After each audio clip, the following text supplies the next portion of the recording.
I feel like I owe it to everybody just to do one of these safety videos. I don't know if this is going to take a full-length video or not.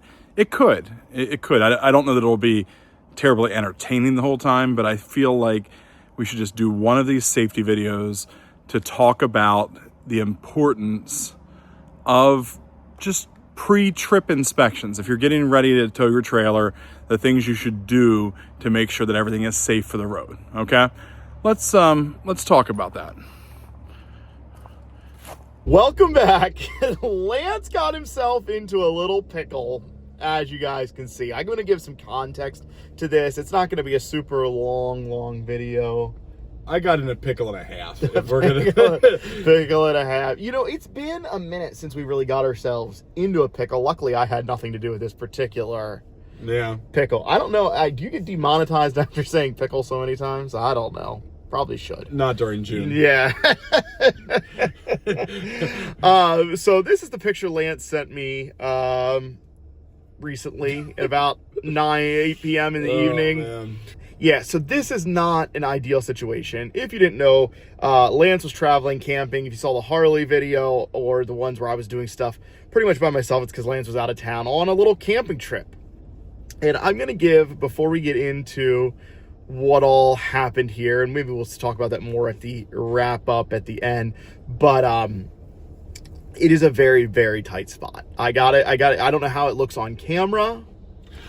I'll tell you that the particular camping site that I rent, I think it's recommended for a 32-foot camper as the maximum size. And he has a 43. Yeah. Plus a truck that he keeps attached, actually, to it.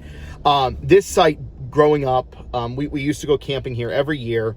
It's like a 1 weekend thing, and one week. Yeah, 1 week, 2 weekends. But it's not a full-time campground or anything like that. And it was always difficult to get in with 30, and I think we at one point had a 36-foot camper, and it was almost impossible with the 36, because what you don't see probably on camera is that there is, where you would normally want to back up, there is posts and an electrical, like, breaker box, outdoor, stuff like that. So it is an extremely skinny and tight spot. It's fine once you're in there, but to actually get like the camper in is really, really tough. So as much as I want to make fun of Lance for this, and I'm going to, I mean, obviously, because I can't figure out why, but thank you. Well, I'm going to.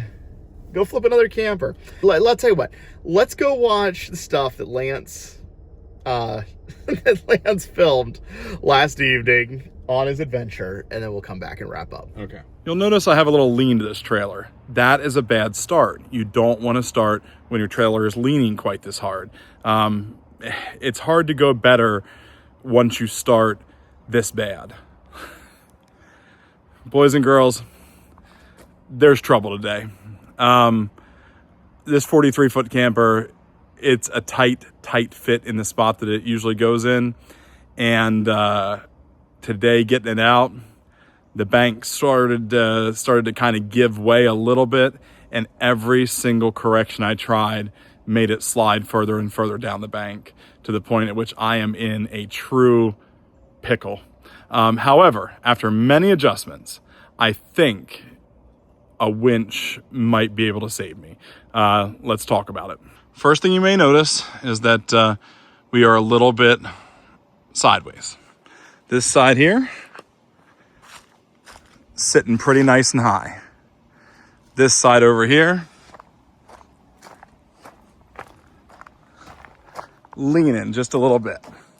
The problem is this entire bank just kept giving way. I don't know if there's not a great view here, but it just kept giving way to the point at which, like, it slid down and now is resting on the frame. And I'm really just lacking enough power to kind of force it up the hill. Like, I think it'll skid on the frame, and I think the wheels will start to roll, and I think that it'll actually get out of here. But it took a lot of maneuvering to even get to this point. It was a real dicey situation. So much so that, like, I don't know if camera shows angles, well enough, but even sitting on this side right now, I'm a little nervous. I'm like, I hope this thing doesn't tip over on me.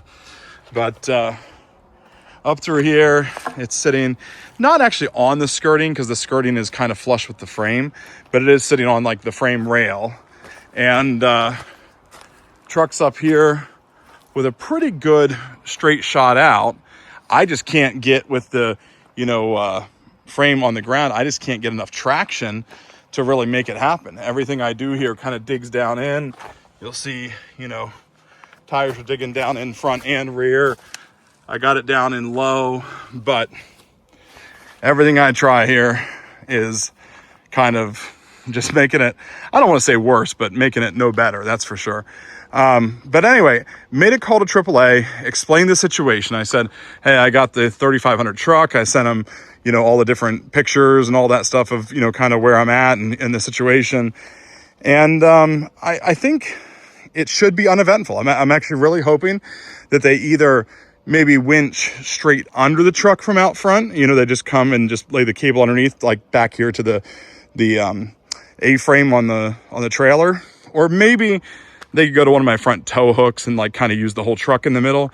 And if I just give her a little bit of power in the middle, they're winching a little bit, I think it's going to slide up this hill, and maybe, just maybe, we have a rescue on our hands. Another little angle for your viewing pleasure there. The old Dirty looks good though. I mean, she looks good there.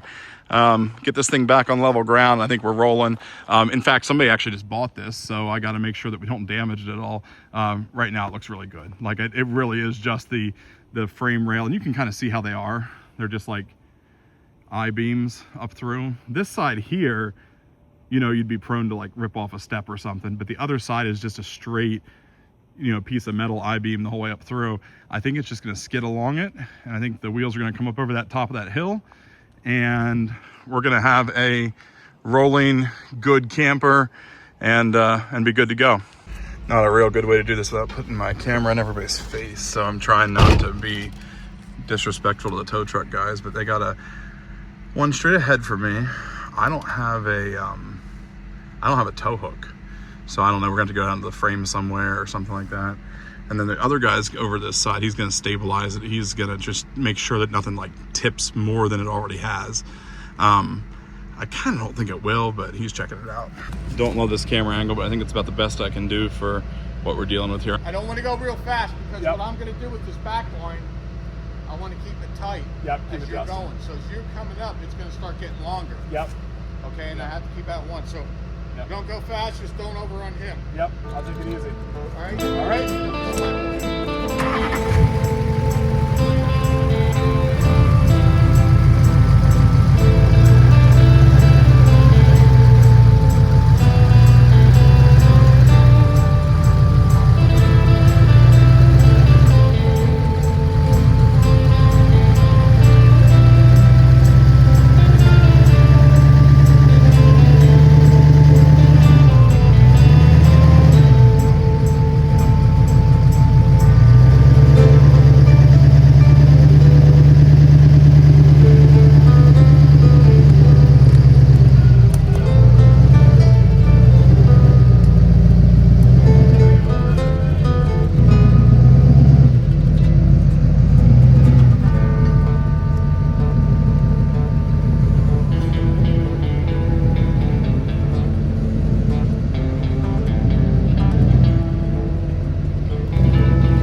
There it is. Shout out to Always Towing, man. They got me out of here and hooked it up. So I don't know if they need advertisement, but I'm happy to say thanks to them. All right, we're back at it now.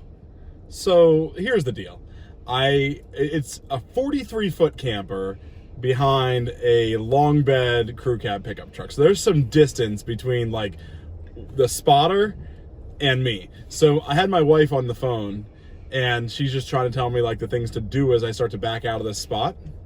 And she said, this is the only word she said, you're falling off the cliff, or you're falling off the side. Okay. I stop immediately. I get out and I look, and my pickup truck tires, front and back, are like on the edge of the like little cliff edge. And I think, oh, from the distance, she saw that my truck is sliding and I've fallen off the edge.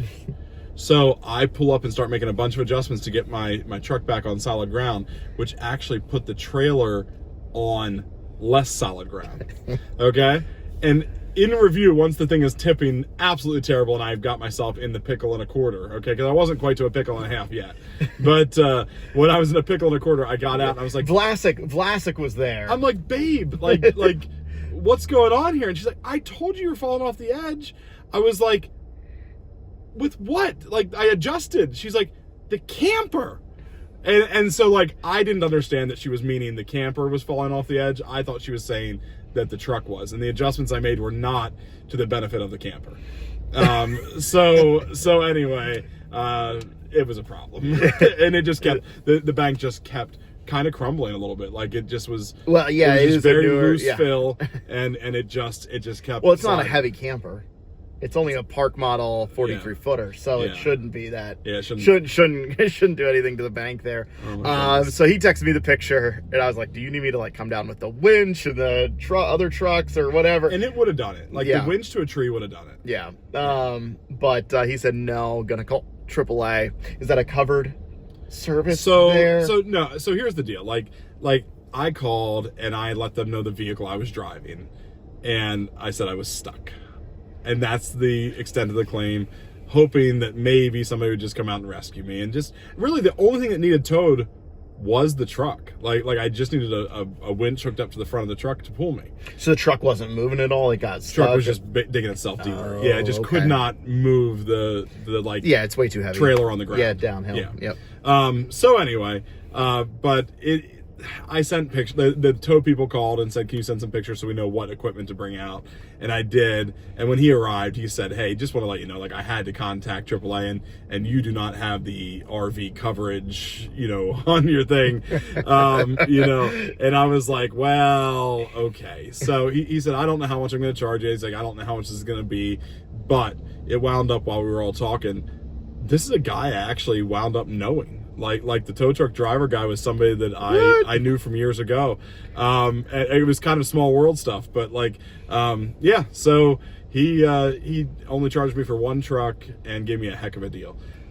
So I was thankful to him. He rescued me, and it was not expensive. Honestly, very, very, like when he sent me the picture, I was like, that thing's going over if you move at all. I mean, I've just seen campers on stuff where you're like, it doesn't look that's crazy at all, right. And they tip over because they're so. And yours is particularly like top heavy with it being 9-foot ceilings or whatever inside. I mean, they're taller than 8 foot. I don't know. No, they are just 8. They're just 8, really? I measured. Man, it feels tall. Yeah, it feels tall in there because it's tall for a camper. It is tall. Yeah, absolutely. All right. Well, we're glad Lance is okay. Yeah. Sorry for the crazy sort of clips patched together there. This was not a planned video. We had another video planned for today. We didn't tip the camper on purpose. Like not this time. Didn't stage it's not like the fire. Which fire? Your camper fire. That was staged? Well, we don't talk about it. It wasn't staged. Right. No, it wasn't staged. It wasn't staged. It wasn't staged. Yeah. Right. All right, guys. Well, we will be back to actually working in the garage at some point this week, right? I think so, because it's been 3 or 4 weeks since we actually worked in the garage on a video. I have a day job. Yeah, well, so do I, man. Sort of. All right. Yeah, that's it. All right. Thanks for watching, guys. Have a good one. I don't ever slow